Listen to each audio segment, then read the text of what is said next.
one of the biggest problems in getting out of emotionally abusive relationships is rumination.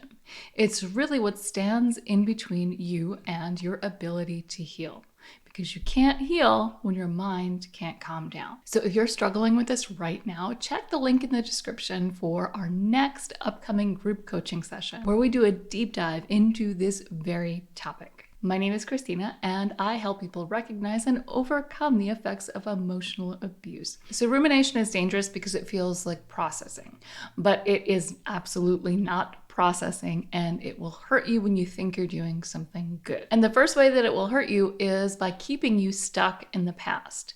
You see, when you're thinking, when your thoughts are in the past, your emotions are also in the past. And your body and your emotions don't really know the difference between being here and now and being back then if your thoughts are all caught up in the drama of what happened. So you can be sitting on your couch, you can be completely safe and comfortable, and if you let your mind wander, if you let those thoughts get away from you and you start ruminating, you'll notice that you feel it in your body. You feel it as though it's currently happening to you, even though it's not. So there are obvious problems with this, right? We don't want to be stuck in the past. We don't want to be reliving things that have been hurtful to us.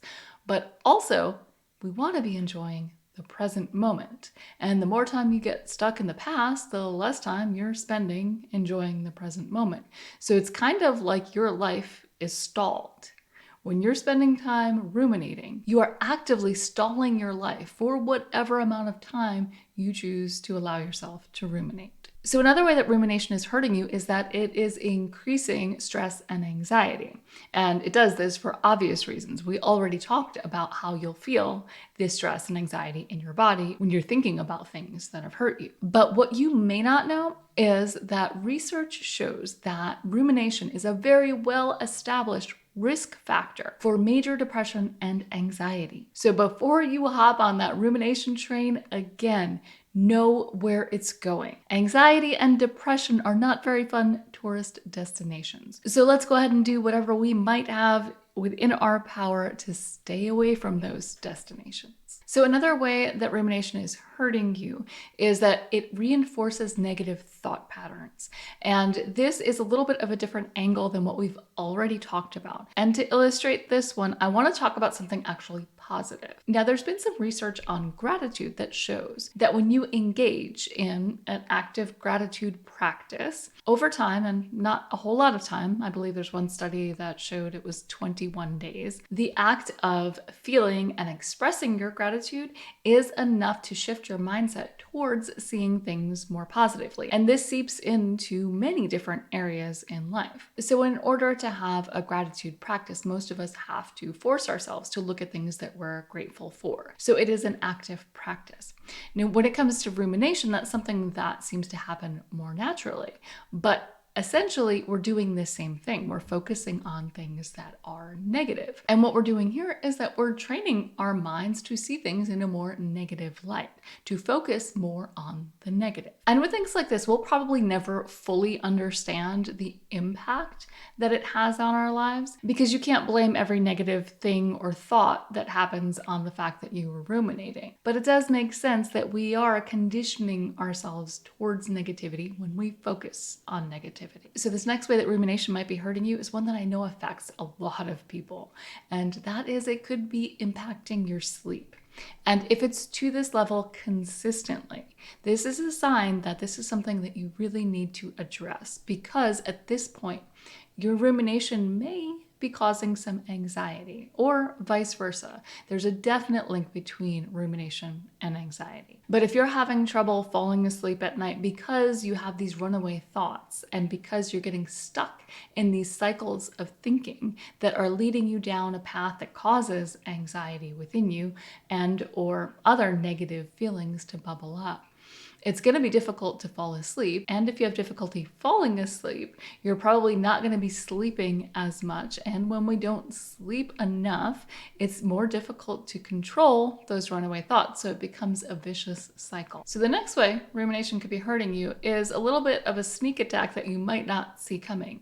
And that is that rumination can impair your ability to make decisions. And this goes back to the concept that you are training your mind towards what you're focusing on. And a lot of times when we're ruminating, we're focusing on our poor decision making, right? We're focusing on things that we should have said differently or done differently. Maybe next time, if you have another opportunity, you'd approach it a different way.